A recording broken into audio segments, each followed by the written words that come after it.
Quiero que juntos podamos reflexionar, y esta palabra reflexionar creo que lo expliqué una vez, y ¿se acuerdan cuando en la escuela teníamos esa materia de física y de repente había un cajoncito que tenían las maestras, sacaban esos pedazos de vidrio, una luz, y de repente hacían pasar el haz de una luz por un prisma? ¿Y qué pasaba? ¿Alguien se acuerda? Los colores se dividían, porque la luz está formada por colores. Y pasaba algo que se llama reflexión, que es la división de los colores. Quiero que en esta noche vengamos a la palabra de Dios y a la luz de la palabra de Dios podamos entender la diversidad de lo que Dios quiere para tu vida, pero que se pueda focalizar para transmitir una única luz. Amén. Así que en el día de hoy estamos emocionados porque podemos comenzar con una nueva serie titulada Enséñanos a orar. Y es extraída de una petición que le hace un discípulo a Jesús. El Señor Jesús tenía un hábito muy peculiar, era hablar con su Padre. ¿Sí? Él tenía el hábito de cada día, cada mañana, subía a un monte, se iba a un lugar apartado. Es más, hasta llevaba a sus discípulos a ciertas ocasiones. Pero este hábito causó tal intriga en los discípulos que de repente uno de ellos le clama y le dice: Maestro, enséñanos a orar. ¿Vieron algo ahí? ¿Vieron algo que desataba en el día de Jesús? Un poder único, un estilo de vida fundamentado en ese tiempo de intimidad que cambiaba todo. Si hay algo que podían ver ellos que Jesús no descuidaba, era su tiempo con el Padre. Y estaba en tan sintonía con el Padre que Él en muchas ocasiones: no hago mi voluntad, decía, sino la voluntad de que me envió. He venido a hacer la voluntad de mi Padre. Es más, en una ocasión, Él estando con sus padres, de repente tenían que volver a su ciudad natal y Él lo pierden en el camino a Jesús. Y después de un día de jornada ellos se dan cuenta: bueno, ¿dónde está el niño? Ya tenía 12 años. Y lo empiezan a buscar desesperadamente con los parientes que viajaban juntos y no estaba, entonces tuvieron que volver. ¿Y dónde estaba el Señor Jesús? En el templo. Y Él ahí da una expresión. ¿Alguien la recuerda? ¿Qué dice? ¿En qué estaba Él? En los negocios de mi Padre. Ahora, este clamor del discípulo en cuanto a enséñanos a orar, oramos para que en el resto de estos 7 fines de semana, lo dividimos, este clamor se pueda volcar en nuestro corazón y decir: Señor, enséñanos a orar. Pero no ese tipo de oración que a veces usamos, la oración del Aladino, ¿no? De frotamos la lámpara, venimos a Dios y decimos: Señor, tengo esta urgencia, por favor. El Señor Jesús dejó un modelo de oración titulado o mal titulado el Padre Nuestro por las primeras palabras, pero debería llamarse la oración de los discípulos, porque es en respuesta al clamor del discípulo. ¿Cómo oramos, Señor? Entonces, podríamos retitular esta oración como la oración del discípulo. Así que si te consideras un discípulo de Jesús, en esta serie vas a aprender cómo orar para agradar al Padre. Así que vamos a entrar en lo que es esta serie. En el día de hoy vamos a ver la primer parte que habla acerca de la paternidad de Dios. Comienza diciendo así, Mateo capítulo 6, son 2 sucesos donde el Señor Jesús enseña la misma oración. ¿Sí? Una fue en el Sermón del Monte o el Sermón de la Montaña, que Él le habló a la multitud, ¿sí? El Señor veía cómo oraban los fariseos, y hacían oraciones como largas y ostentosas delante de Dios. Y él va a hablar ahí en el Sermón de la Montaña. No es necesario repetir esas palabras así. La oración tiene que ser algo sencillo, algo que te conecte con tu Padre, ¿sí? Y él dice, vosotros pues oraréis así. Y todos conocemos esta parte: Padre nuestro que estás en los cielos, santificado sea tu nombre, venga tu reino, hágase tu voluntad, como en el cielo, así también en la tierra.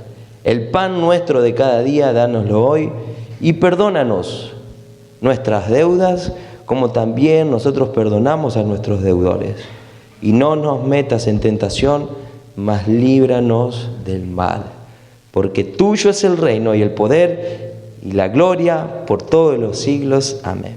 Ahora Lucas dice así: aconteció, y esta es la porción de donde sacamos esto, aconteció que estando Jesús orando en un lugar, y cuando terminó, uno de sus discípulos les dijo: Señor, está ahí Lucas 11:1 al 4. Le dijo: Señor, enséñanos a orar, como también Juan enseñó a sus discípulos.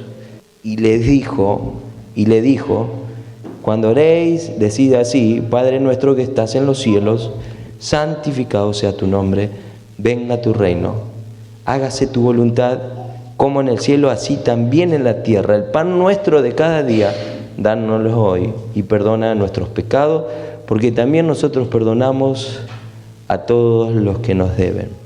Aquí agrega una diferencia: perdona no nuestras deudas, sino nuestros pecados. Y no nos metas en tentación, mas líbranos del mal. Y el Señor la resume ahí, no hace una doxología, no dice y el poder y la gloria y por todos los siglos, amén. No dice esa parte, sino que la resume y le enseña a orar así. Ahora quiero contarte una historia que ha sucedido en el año 1940. Había pasado algo. El imperio nazi, comandado por Adolfo Hitler, de repente decide invadir Francia y a los aliados que estaban ahí. Inglaterra era uno de los aliados. Inglaterra había ido a ayudar a Francia a detener este imperio que amenazaba en tomar toda Europa. Era una potencia mundial en tecnología, en armamento, en todo. Y en tan solo una semana había logrado tomar casi todo Francia. Y todo el ejército estaba recluido en las costas de una famosa ciudad, Dunkerque, que se llama, las playas de Dunkerque, y de repente 400.000 soldados estaban ahí, enfrente del mar, y del otro lado el poderío del imperio nazi. Arriba los aviones que bombardeaban continuamente, y en el mar submarinos y buques dispuestos a terminar con un tercio del ejército de los aliados. Es decir, ellos tenían aproximadamente 1.200.000 soldados, ahí había 400.000, entonces exterminaba un tercio del poderío. Entonces el rey Felipe, que estaba en Inglaterra, la gente no sabía nada, los medios no comunicaban esto. Sus muchachos, sus 300.000 soldados estaban en esas costas. Toda una nación iba a perder a una generación. Y de repente el rey tiene que comunicar esto. Y él dice, en el discurso ese, un sábado se para y dice: no nos queda hacer nada más que orar, pedir por un milagro. Y decretó el próximo domingo, el domingo al otro día, el día de oración. Y vi las imágenes, están grabadas, del suceso ese, las colas y colas para entrar a las catedrales de la bahía de Westminster a orar, a clamar por un milagro. Adivinen lo que pasó. De repente una tormenta se levantó en aquella costa. El Canal de la Mancha separa a Inglaterra de esas costas. Hombres de Inglaterra tomaron el coraje y el valor. Agarraremos nuestros barcos comerciales, agarraremos nuestras lanchas, disponeremos todo lo que tenemos e iremos a buscar a nuestros muchachos. El pueblo local tomó ánimo. En el cielo se levantó una tormenta. Sucede algo en el corazón de Hitler. Nadie lo podía entender. Dice, vamos a parar por 3 días. Sus comandantes no lo podían entender. Es una locura. Está el ejército listo para exterminarlo. Hitler toma esta decisión. Vamos a reconcentrarnos, vamos a tomar 3 días y volveremos a atacar. Dios moviendo la mano milagrosa en este hecho. Ellos, el rey pensaba tan solo en salvar a 50.000 soldados. Con la ayuda de la gente y con la ayuda de Dios, lograron salvar a 350.000 soldados. Y se declaró aquel día y se firmó. Y Winston Churchill lo resaltó ahí como el milagro de Dunkerque. Si lo querés, buscarlo y vas a ver lo que sucedió. Ahora, ¿saben? La oración tiene el poder de cambiar los sucesos. Pero la oración es mucho más que eso. Dios nos desea que acudas a Él tan solo en situaciones extremas. Aunque Dios escucha el clamor de sus hijos en situaciones extremas. Pero fíjense, vamos a entrar ahora en la exposición. ¿Cómo comienza esta oración que Jesús le enseña a sus discípulos? Le dice así, miren, y les dijo, cuando oréis, decid así, Padre nuestro que estás en los cielos. Y el título del día de hoy es la oración como la paternidad de Dios. Ahora, la oración continúa siendo el medio por el cual Dios hace milagros. No solo físicos, sino también espirituales. Él utiliza la oración para transformarte, para estar con vos, para traer paz, para traer gozo, para traer alegría, para traer sucesos que te perturban, para quitar manipulaciones de tu cabeza que te torturan, para quitar malos pensamientos. ¿Sabes? Es el recurso que Dios utiliza para trabajar en tu vida también. Ahora, Cristo desea ser el maestro de tus oraciones.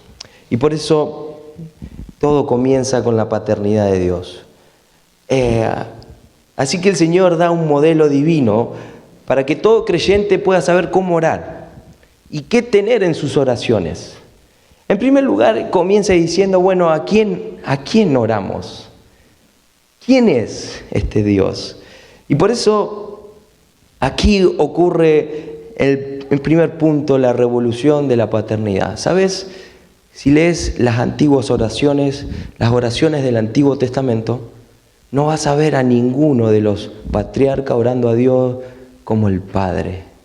A todos orando como el Altísimo, orando como el Señor, el Yahweh, Jehová, el Santo.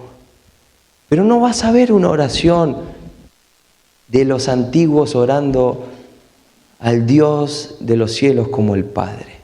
Y el Señor revoluciona la mente del pueblo diciéndole que deben orar así, Padre nuestro. Ahora, la palabra Padre declara una intimidad absoluta entre Dios y sus hijos. Una intimidad que no había en el pasado. Ahora, Juan dice así, miren, Juan capítulo 12, lo tengo acá creo, Juan capítulo 1 versículo 12, ¿cómo dice? A ver, mas a todos los que le recibieron, a los que creen en su nombre, le dio potestad, el derecho de ser hechos hijos de Dios. Quiero ilustrarte un poquito esto, cómo surgía en el Antiguo Testamento. Cuando Dios desciende en el monte Sinaí, de repente lo que sucede es que Dios viene a dar la ley, ¿no es cierto? Y de repente Dios desciende y dice que era estremecedor. La gente se asustaba de la gloria y la grandeza de Dios. Dice que el monte de Sinaí humeaba, había bocinas, ruidos estremecedores, truenos, relámpagos. Hebreos dice así. Era estremecedor la presencia de Dios.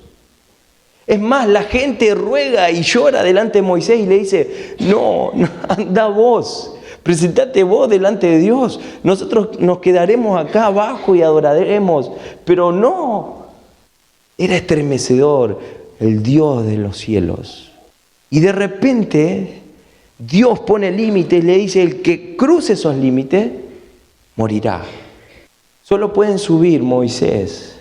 Aquellos que... Y antes de descender, Dios le dice a Moisés, anda y dile al pueblo que se purifique, porque mañana descenderé. Ahora, Jesús da una revelación que ahora nos podemos acercar a ese Dios grande y temible, a ese fuego consumidor, nos podemos acercar como un padre. ¿Qué surgió? ¿Qué pasó? ¿Por qué ahora nos podemos acercar a Dios de esa manera? Por este versículo, ponelo nuevamente.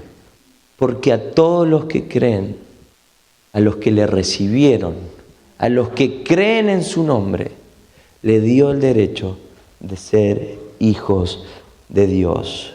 Ahora, Hebreos dice así, porque no os habéis, Hebreos 12:18 dice, porque no os habéis acercado al monte que se podía palpar y que ardía en fuego, a la oscuridad, a las tinieblas y a la tempestad, sino que os habéis acercado al monte de Sión, a la ciudad del Dios vivo, a la Jerusalén celestial, a la compañía de muchos millares de ángeles.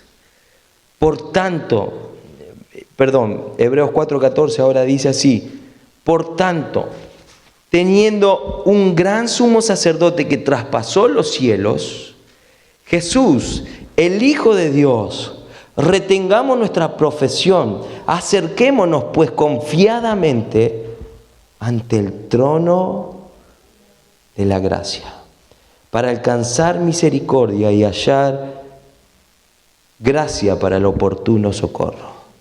Quiero que podamos entender esto. De repente el trono se transforma de un trono de miedo, se transforma en un trono de gracia, donde puedes encontrar socorro, donde puedes encontrar misericordia, pero donde puedes encontrar a tu Padre. Puedes encontrar todo eso porque el que está sentado en el trono es tu Padre. Ahora, el Señor Jesús habló en Mateo 7, del 7 al 11. Pongámoslos ahí. Miren, Él habló de Dios como un Padre. Dice así, a ver, pedid y se os dará, buscad y hallaréis, llamad y se os abrirá.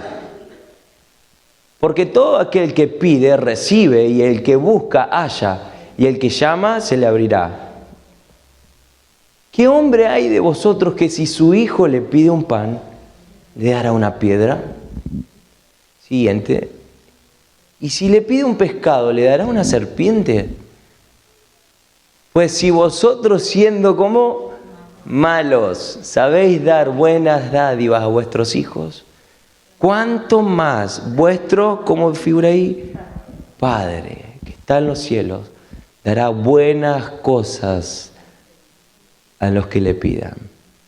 Esto es revelador y es revolucionario a la vez, porque podemos acercarnos a un Dios santo, pero un Dios que es nuestro Padre. Ahora, poder acercarnos a Dios como Padre implica varias cosas en nuestro ser. En primer lugar, que Él sea nuestro Padre disipa el temor. ¿A qué le tenés miedo? Si el Dios de dioses es tu Padre, el temor se desvanece. De repente hay algo que te atormenta, alguna circunstancia que te quita el sueño o te trae miedo. De repente la presentás delante de tu Padre y el miedo se disipa. Un autor decía así, mirá, te lo quiero leer. Jorge MacDonald, que fue una persona que se dedicó a escribir libros de ciencia ficción como C.S. Lewis, así. Dice así, ¿qué es la oración? Y él dice, y si Dios supiera que la oración es algo que más necesitamos, y si su objetivo principal fuera suplir nuestra gran e interminable necesidad, la necesidad de Él, puede que el hombre obligue a un hijo fugitivo a regresar a su casa y quizás le dé comida de inmediato o no, pero ese hijo necesita a sus padres más que a la comida. La comunión con Dios es la mayor necesidad del alma. La oración es el principio de esa comunión, de conversar con Dios, de llegar a ser uno con Él, lo cual es lo único fin de la oración, sí, de la existencia misma. Debemos pedir para recibir, pero recibir lo que pedimos con respecto a nuestras necesidades más esenciales no es el objetivo de Dios al hacernos orar. Él podría darnos todo aunque no oráramos, pero para llevar a su Hijo a su regazo, Dios tiene sus favores para que el hombre, Dios retiene sus favores para que el hombre le pida. Y quédate con esta frase, para llevar a sus hijos a su regazo, Dios retiene sus favores para que los hombres le pidan. Y me venía a la cabeza cuando leía esta frase la experiencia a veces como padre. Cuando el hijo tiene hambre, ¿a quién acude? Al papá o a la mamá más que nada. Viene y acude y empieza a gritar, a pedir, tengo hambre, quiero comer algo. Y de repente lo volcaba a Dios y de repente nos hace surgir por necesidades en nuestra vida con el fin de que nos acerquemos a Él, a pedirle como un niño le pide a su padre. No te olvides que Él es el Altísimo, el grande, el sublime. Y nosotros somos los pequeños. Por más que tengas años en la fe, siempre considérate un niño delante de Dios, que le necesitas, como un niño necesita un padre. No pierdas esa relación con Él. Él quiere tenerte en su regazo. Ese trono ahora es accesible. Y el llamado del escritor es acércate confiadamente, porque Él es tu Padre. Amén. Entonces, en primer lugar, el que Dios sea tu Padre disipa el temor. En segundo lugar, infunde esperanza. Si tu Padre está sentado en el trono, si Él es el creador, siempre va a haber esperanza. Aun cuando las cosas estén destruidas, aun cuando nadie en vos tenga esperanza, de repente si tu Padre está sentado ahí en el trono, las cosas cobran esperanza. Siempre hay misericordia, siempre hay gracia ante su trono. Por eso presentate delante de Él, presenta tu causa. Por eso, en primer lugar, el Señor Jesús, al enseñar a orar, nos anima a acercarte a Dios como un Padre. Y es revolucionario, sí. Los judíos no lo podían entender. Él es el Dios creador, Él es supremo, tenemos que ser obedientes. Pero de repente Jesús dice, Él puede suplir tu necesidad. Aún la necesidad de tu soledad, aún la necesidad de tu corazón. Acércate a Él como Padre. Disipa el temor, te trae esperanza. Porque dice, Él no negará el pan, ni te dará una serpiente. A veces venimos con temor, Señor, he pecado, y no querés venir delante de Dios porque te metiste una pata. Pero ¿sabes? No hay lugar más seguro que correr cuando has pecado que delante de Dios. Porque Él es quien te puede restaurar, limpiar, fortalecer. No hay nada más peligroso a un niño que cuando se corta o se lastima, huya de sus padres. Imagínate eso. No hay nada más peligroso que un cristiano lastimado, lejos de Dios. Por eso, en Dios se disipa el temor, en Dios hay esperanza, porque Él es nuestro Padre. En Dios se elimina la soledad. Mirá lo que dice Hebreos 13:5. Hebreos 13:5 dice así: sean vuestras costumbres sin avaricia, contento con lo que tenéis ahora, porque Él dijo, no te desampararé, ni te dejaré. ¡Wow! ¡Qué lindo es esa porción! Porque Dios elimina tu soledad. El apóstol Pablo en la cárcel, ahí previo a su muerte, ya a su ejecución, él dice, todos me han desamparado, quedé solo. Y él dice, pero Dios está conmigo. El salmista dice, aunque mi padre y mi madre me dejaren, con todo me recogerá Jehová. Dios elimina el temor porque es nuestro Padre. Dios infunde esperanza como todo Padre. Dios elimina la soledad. Qué lindo, porque tener a Dios como Padre es tenerlo en todos lados.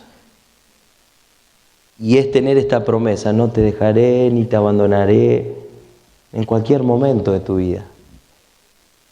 Aun cuando todo vaya bien y vos me tengas ahí olvidado, yo estaré ahí. Yo estaré ahí. Seguiré siendo tu Padre. Ahora, fíjense, que Él sea nuestro Padre provee también recursos. Fíjense, Efesios 1:3, y Él dice, nos ha bendecido en Cristo con toda bendición espiritual en los lugares celestiales. Así que Dios desde su trono bendice a sus hijos. Así que provee recursos para sus hijos. Ahora, quiero pasar al segundo punto.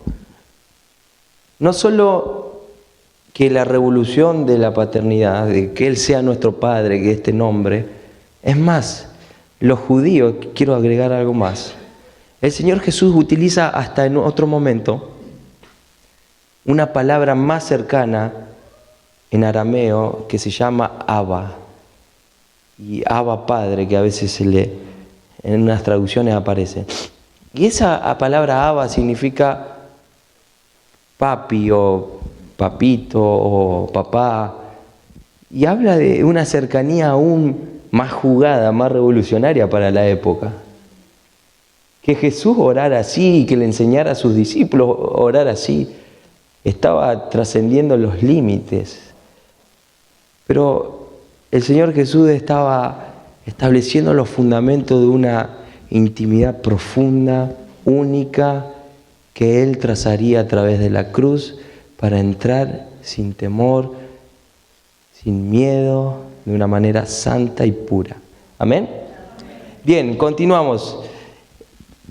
Pero también esta primera porción nos habla de la relación familiar y el Padre. El Padre tiene una familia. Dice, Padre nuestro. No dice Padre mío, sino que habla en plural. Habla de una familia. Él es padre de una familia. Ahora, el Señor Jesús nos anima a orar, no solo de manera individual, sino de manera de verlo como una familia. No por solo tus necesidades. Viste que a veces tendemos a orar o pedir oración por nuestras necesidades. Pero vos ves la oración modelo de Jesús y por las únicas necesidades que pide son alimenticias y espirituales. Ahora, y lo llamativo de esta oración es que empieza con adoración a Dios y termina con adoración. Así que el centro de la oración tiene que ser la gloria de Dios. Y por eso hay algo que anima al Señor Jesús, es que conjuntamente, como familia, oremos así. Oremos a Él como un Padre nuestro, de todos nosotros. Oremos con un propósito de un solo reino, de una voluntad. Y sí, después entra a nivel personal de las tentaciones. Pero que su nombre sea glorificado. Ahora, quiero hablarte de esto, que cuando nacés de nuevo, empezás a ser parte de una familia. Y el martes pasado comenzamos con la escuela de crecimiento. Y hablábamos un poco acerca de esto, de la familia, del hecho de que Dios te coloca siendo parte de un cuerpo y lo que es una iglesia local, y el significado que tiene una familia, y el alto valor que Dios le da a tus dones, a tu presencia en este lugar, la importancia que Dios le da al hecho de que Él te equipó para que seas funcional dentro de la familia. No es casualidad que estés en este lugar, no es casualidad que tu hermano sea fulanito o fulanita. Quiero decirte algo, cuando perdemos el concepto de familia y empezamos a ver el concepto de individuos, la familia se rompe y no hay funcionalidad. Vos lo podés ver en una familia cuando los padres se llevan mal o cuando las cosas se ponen complicadas, los niños lo sienten. En una familia, cuando no reina la unidad, de repente empieza a funcionar todo mal y todo comienza a ser trabas, comienza a ser frustraciones, enojos, malas caras, y el ambiente se torna en un ambiente tóxico, dañino y un lugar donde no querés estar. Pero el Señor Jesús habla de una familia que funciona articuladamente. ¿Sabes por qué? Porque Él es la cabeza. Él se describe como la cabeza del cuerpo. Y ¿sabes lo lindo de la familia? Es que Dios es el Padre. Y Él va tratando con cada uno de sus hijos. Mis dos hijos tienen personalidades totalmente distintas. Uno es loco, el otro también, y un poquito más. Pero es llamativo ver cómo en sus pequeños años, aún así son distintos. Pero ahí entra en juego la cintura de los padres, cómo tratar a cada uno. Y lo lindo de todo esto, que Dios conoce a cada uno de nosotros. Y Él sabe cómo tratarnos. Pero lo lindo es que cada uno de nosotros, de igual manera, podemos acercarnos a Él como Padre, por más que seamos distintos. Amén. En tercer lugar, Él sigue siendo el Rey y aún nuestro Padre. Porque Él dice: Padre nuestro que estás en los cielos. No está en nuestra misma condición. No está sentado y no tiene la misma autoridad que nosotros. Y después va a decir los honores del Padre, pero le decía antes en Hebreos, nos hemos acercado a la ciudad de Dios, al monte de Sión, dice, nos hemos acercado a la presencia de este Dios temible.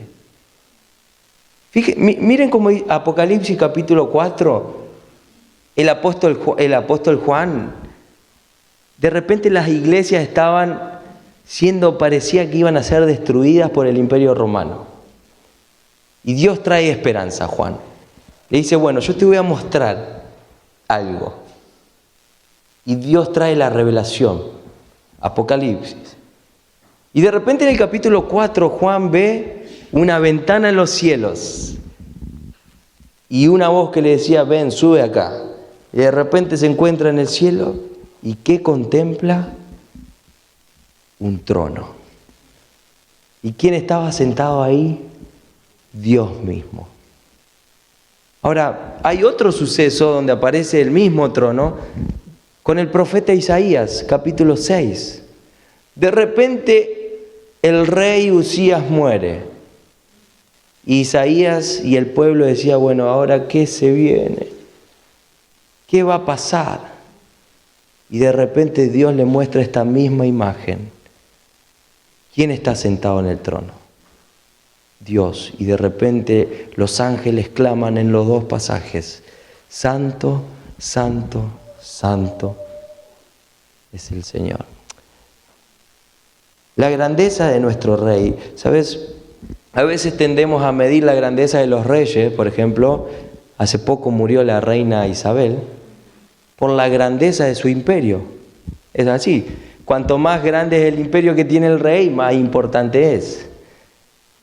Yo no sabía que Japón, por ejemplo, tiene rey, o España también sí tiene rey, pero los reyes más famosos son los del linaje de Inglaterra, o del Reino Unido, como se le llama. Ahora, es importante por la grandeza de su reino. Y a veces tendemos a medir a los reyes así, por la grandeza de su reino. Ahora, imagínense la grandeza de Dios a través de la grandeza de lo que gobierna. Entonces nos acercamos a un Padre que sigue siendo altísimo. Y por eso no te olvides de quién soy, continúa diciendo esta oración, porque nos acercamos como Dios, como Padre, pero no nos tenemos que olvidarnos quién es nuestro Padre. Es el que está sentado en los cielos, aquel que creó los cielos y la tierra, lo visible y lo invisible. Ese es el Padre que tenés. Aquel que creó y controla todo lo que existe es tu Padre. Él piensa en ti con amor parental, puro, fiel. Te trata con el amor, ese proveedor. Te instruye, es paciente, te perdona. Siempre está con vos. Su mano siempre está sobre ti, cuidándote. Nunca deja de protegerte. Su corazón siempre te ama. Siempre está trabajando para llevar a cabo sus planes en vos. Pero hay algo que no tenés que olvidar. ¿Quién es tu Dios? Él sigue siendo el Dios que controla todo, el que está sentado en el trono. Quiero resumir con esta idea principal, si pueden ir pasando ya los chicos. Aunque el trono y el rey son altísimos, y quizás nosotros somos indignos de estar delante de Él, indignos de estar delante de su grandeza, podemos entrar confiadamente, porque ese Rey es nuestro Padre. Ponete de pie en esta noche. Ponete de pie, y un autor decía así: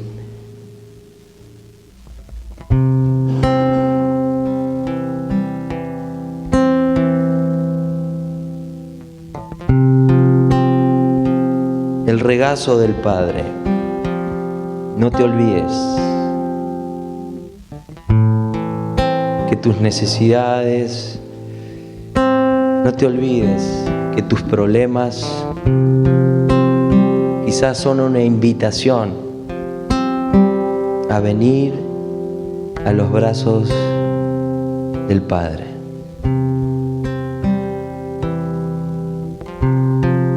Es una casa grande, pero todos somos bien apreciados. Dios trata con cada uno de una manera especial, como un buen padre. No descuida a ninguno de sus hijos.